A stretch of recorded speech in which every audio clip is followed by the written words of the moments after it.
Good morning and welcome to Namaste today, an inspiring way to begin your day. I'm your heartfelt host and the Sensei to Serious Joy, Christopher Witecki. This audio blogcast is for Tuesday, May 23rd, 2017. Welcome back, my friend. Namaste. A little caution to you, today may be a bit moody. The sun in Gemini moves to step 2, so feelings and thoughts go together, really proning the world for a huge argument on the outside or on the inside. In today's Zodiac weather, I'll tell you where the planets are and why this is. And later in your tea time, following up with my episode on the art of balance, I have a new topic to consider: empty houses. But first, let's take a look at today's moods and your Zodiac weather. This Zodiac weather is for Tuesday, May 23rd, 2017. And my global prediction for planet Gaia is sunny with a chance of some real moodiness today. The moon moves into Taurus, but step 2 Gemini makes emotions and thoughts electric. Let's take a look at the planets. We are on countdown to a mind-blowing new moon on Thursday, and Sensei says that mind-blowing may happen today. We're in step 2 of I Think, which is Gemini, the second step into our intellectual state of awareness. And this step is probably the most volatile step. Step 2 is I Feel. And so when our feelings start to get stirred up, this makes our minds race. And so today we're kind of set up for a bit of an argument. On the inside, it may be an argument between your thoughts and your feelings, and on the outside, it may be an argument with anyone who disagrees with you. But what's coming to a head is an understanding that your thoughts and feelings may not be on the same side. And because the sun is in Gemini, it's likely due, or the problem is due, to our thoughts. So my greatest advice for the day is really to focus on how you feel and notice what thoughts come up. Are your thoughts supportive? Are your thoughts negative? Do your thoughts start bringing up the past? Where is your mind going when you start to feel a certain way? And I'll bet that whatever your mind is coming up with, it's not making you feel any better. This is one of those days where it's our feelings that will lead us to the truth, not our thoughts or our logic, and this is part of our mind being blown. The truth about human awareness is people's feelings change, and often their thoughts stay the same. This year in 2017, we've done some of the most profound changes I have gone through in my entire life. So much radical evolution going on that as spring is here and as June is around the corner, I am really feeling differently about my life, feeling differently about where things are going, feeling differently about a lot of things than I felt 6 months ago. However, going into my mind, a lot of the dialogue, the worry, the conversation, etc. has remained the same. And this is the tension I think the day seeks to resolve. The tension between your feelings feeling one way and your thoughts really on the wrong planet. Now, by listening to your feelings and following them like the yellow brick road, so to speak, I believe this is going to lead you possibly to your mind-blowing new moon conclusion. At least it's the beginning of your mind being blown, because by listening to your feelings, you're going to be led down a new thinking path. The moon actually is in Taurus today, so emotions are actually focused on our values, our self-esteem, and what we value. So although there's a big disconnect between feelings and thoughts, you'll likely be focusing on something very material, something very in front of you. In other words, a project, some sort of relationship you're developing, a business you're developing. It's probably something you're developing that's triggering this argument. And so in simple, practical terms, Sensei says, listen to your feelings about the project. Listen to your feelings about working with that person. Listen to what your feelings are telling you today. Now, by tonight, step 3 will rule the day, which is I believe. And that does mean that by the end of the day, you will either have concluded and understood something very important in your life, or you will have discovered the correct question. And as the sun sets today on most of the earth, the moon will cross over Mercury, which means your feelings and your thoughts will make up by the end of the day. So if you're super frustrated and feeling super moody, realize you just got to make it to sundown, I think, to feel better. Another interesting planetary aspect today is Mars in Gemini, which is our ego, is at step 21. So our ego is pushing not for thoughts and feelings to come together, but for the big picture, for the big, huge answer to the question we have always had. Mars at 21 Gemini literally is the question, and 22 would be the answer. And so we are coming to some sort of big realization in all of our thinking. That, to me, is the mind blow right there. Just getting our thoughts to listen to our feelings will lead to that mind blow. Now, Mars is also starting to oppose Saturn in Sagittarius, which means that it's highly likely that we're starting to see holes in our story. We thought our story would head this way. We thought it would end happily ever after that way. But we're starting to have tension now between this new thinking and what we thought our story would become. So in the next few days, it's highly likely you will make some sort of story change as soon as you have that mind-blowing new moon. And then lastly, Venus, which is what we open up to, is at step 17, Aries, or the 17th step of ego. And that means that as we're doing this inner dialogue and all this communication inside of us and really contemplating something we're manifesting, we're really opening up to making a decision. Step 17 adds to an 8, which is a decision. We're opening up to a decision about who we are and who we are not.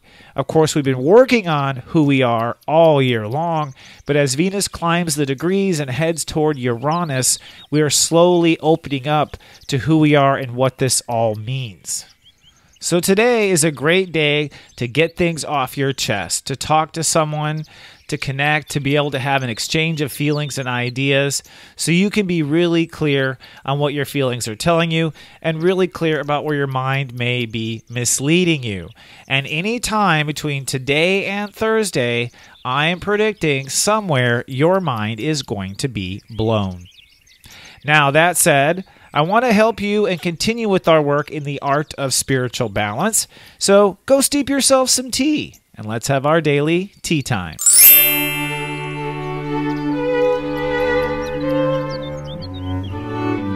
Hello, my friend, and welcome to our tea time. Today's tea time topic is empty houses. And by empty houses, I'm actually referring to natal astrology. So some people understand astrology, some people don't. For those who don't, try to see if you can catch up here in this webisode. But I want to get a little deeper for those who are astronauts like me about how houses work. Now, a lot of people, last week when I did the Art of Balance, I talked about the houses in natal astrology and how one state of awareness or one consciousness is always balanced against another. And that a lot of people have trouble coming into their power because they are ignoring the side of consciousness that needs to be in balance with where their focus is. That's a great episode if you want to go back and understand the art of balance in human consciousness. But many people actually commented that they were observing that their sun sign or their sun was in one house and that across from that there were no planets, that their house was empty. And they were asking, what is the consequence of an empty house? And I think that's a very good question that I'd like to answer here, really for all 12 houses. Now, I really want to bring it up with the sun sign because that question leads to a piece of wisdom that I only learned here in the last 3 years or so as an astrologer. And this has to do with the art of balance and that we have to focus on the opposite house of the sun in particular to make sure our sun is supported. And there's actually a planet in the opposite side of the sun's house that we don't talk about. And that planet is actually Earth. Technically, directly across from the sun is actually the Earth. Now, in natal astrology, we put the Earth in the center because everything centers around us on Earth. But in interpretation of astrology, you can assume that the Earth is sitting in the opposite house of the Sun. And this really describes the sort of support that our Sun needs in a given house. Now, I'll give you for instance. I have a Sun in Taurus. It's in my 10th house in my astrological chart. That means the Sun, which is my heart, is focused all on the 10th house, which is career and legacy. And you probably know that's true. I've been at this for 11 years now. That's the Sun in the 10th house. My heart is so dedicated to leaving a mark on earth and making a change. That's what 10th house is. Now, directly opposing the 10th house is the 4th house, home, family, and emotional security. So in my chart, the Earth actually sits in the 4th house, the house of home and family. So what this really tells us is that we have a support energy vortex, the Earth, our manifestation, that directly opposes the Sun. And what I have learned is that we have to be conscientious to put love and protection, that's what step 10, the Earth is, in the opposite house that our Sun is in. So in other words, for the 10th house, which is where my Sun is in, for me to shine in my career, I have to manifest Earth, a solid home and family. Not just focus on it, but manifest a solid home and family. In fact, what this suggests is that my career is only possible for success if I'm manifesting a solid home and family life for myself. Now, this is something I learned the hardest way in the last 2-3 years, but I have now come to see the brilliance of how it's necessary for what my Sun wants to do. My heart wants to express itself. So let's go around the zodiac wheel really quick. If you happen to know your Sun and what house it's in, you'll be of interest to hear this today. Let's just go around from house 1 and onward, and I'll repeat career. So if you have your Sun in the 1st house, you're a very outgoing, gregarious person, maybe even impulsive, right? You're almost a star. But to be a successful star, you must manifest a solid relationship. 7th house, that's where the Earth is for you. A solid relationship with yourself. And I think if you're a person that wants to be super famous and super successful and a huge ham and a huge star, then you need to have relationships in the 7th that support you. So a 1st house person is a star, but they must be supported by relationships, 7. In the 2nd house, you may be a person whose Sun's in the 2nd and you are a natural born manifester and want to create wealth, but you could only create that wealth and manifest that wealth if you have manifested secure boundaries in the 8th. So if you don't have Earth secure boundaries in the 8th house with strong limits, you won't be able to shine bright in that 2nd house. Let's look at the 3rd house. The 3rd house is communication, being a messenger, being a talker. So if you really want to be a messenger and a talker, then you have to have manifest wisdom in the 9th house. To really succeed as a messenger, your Earth is in the 9th house, which is wisdom and experience. So either wisdom or experience is what sets you up to communicate. If your Sun's in the 4th house, that means you are a homemaker. You are a person that is basically a natural-born parent, a natural-born nurturer. Your Sun in the 4th house means that you create emotional foundations for all sorts of tadpoles to grow. But if you want to be a strong mother or nurturer, then you need to be manifesting a 10th house, which is a career, a future, or a certain path. So you have to have a plan if you're going to be that mother. And in many cases, the plan is to marry someone who is very career savvy in the 10th. You see a lot of Capricorn Cancers come together. So if your Sun's in the 5th house, which means you are basically a natural-born Leo, you love to play, you love to be in your heart, you love to create. We see a lot of lost artists with their Sun in the 5th house, even though they're delightful to be with.